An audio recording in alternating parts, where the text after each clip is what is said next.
En 2020, j'ai pris conscience de l'urgence du retour prochain de Jésus et il a commencé à me parler du réveil qui frapperait la terre avant son retour.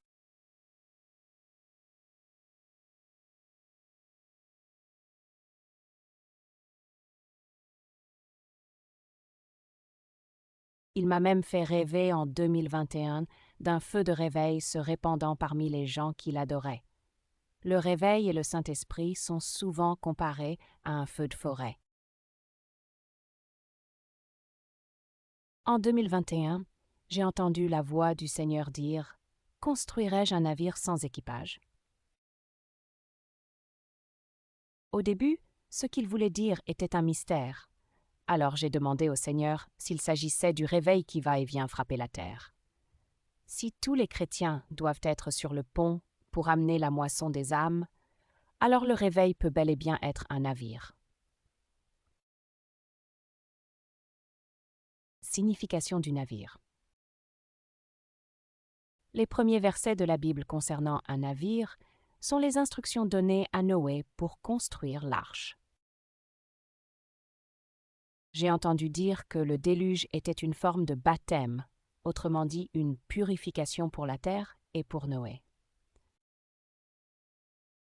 Dieu a promis de ne plus inonder la terre pour la purifier, mais n'a pas dit qu'il ne la purifierait pas à nouveau. Jésus a dit à ses disciples que la fin des temps avant son retour serait comme au jour de Noé. Luc 17. Si les jours à venir sont comme ceux de Noé, quel type de navire sauvera probablement les gens maintenant? Les eaux du déluge que Noé et son arche ont traversées étaient une forme de baptême, c'est-à-dire de purification. Quel type de baptême nous purifierait maintenant? En méditant sur les versets précédents. Luc, versets 12, 49 et 50, il m'est venu à l'esprit qu'il pourrait s'agir d'un baptême de feu, comme celui dont Jean-Baptiste a parlé. Moi, je vous baptise d'eau pour la repentance, mais celui qui vient après moi est plus puissant que moi, et je ne suis pas digne de porter ses souliers. Lui vous baptisera du Saint-Esprit et de feu. Matthieu 3,11. De nombreux versets bibliques parlent du feu saint de Dieu purifiant et consumant le mal et la méchanceté.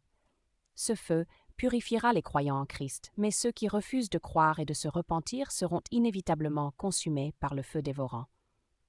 Tout comme le déluge a tué les impies, mais purifié Noé. De même, Pierre, André, Jacques et Jean ont utilisé un bateau ou une barque dans le Nouveau Testament pour pêcher, et ces hommes sont devenus pêcheurs d'hommes. Matthieu 4,19. Si nous voulons sauver des âmes du déluge imminent, nous devons jeter nos filets et les ramener en sécurité à bord du navire. Quand ce feu frappera-t-il la terre? Le 15 juin 2024, j'ai entendu la voix du Seigneur dire « Grand et terrible ».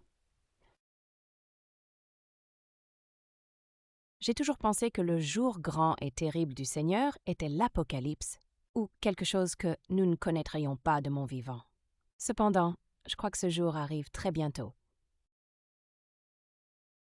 Ce jour est mentionné dans Malachie 4 et Joël 2. Comment se préparer au jour grand et terrible? Ésaïe 26, versets 20 et 21 disent ceci. « Va, mon peuple, entre dans tes chambres et ferme tes portes derrière toi. Cachez-vous un peu jusqu'à ce que sa colère soit passée.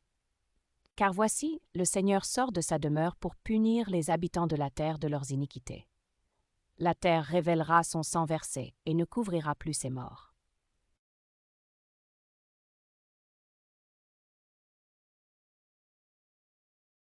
Acceptez Jésus comme votre sauveur. Priez et recherchez le Seigneur.